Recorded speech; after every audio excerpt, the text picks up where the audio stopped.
In today's video, I'm going to teach you how to generate billing reports from time logs. We'll walk through this inside your workspace, step by step, so you can quickly turn tracked time into billing information for a specific user.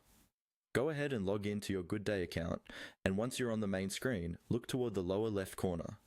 There, you'll see your profile name or avatar. Click on your profile name to open up the user menu.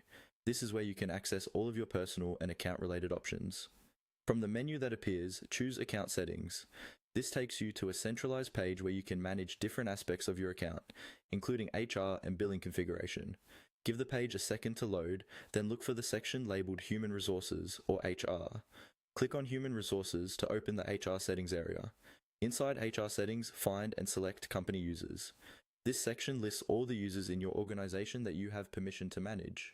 It's helpful to think of this as your people directory for billing, time logs, and other HR-related data. Now, from the list of company users, select the specific user whose time logs you want to generate billing reports for. Clicking on the user will open their detailed profile, where you can see different tabs and categories of information.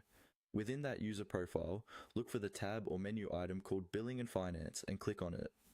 This is where the system brings together their time-related data and any billing configuration tied to that user.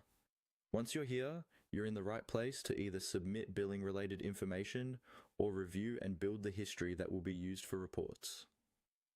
If you already have the necessary data entered and simply need to confirm or push an update, you can click on Submit.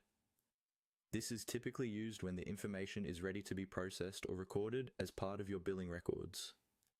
Alternatively, if you need to add past entries or additional billing-related records based on time logs, click on Add History.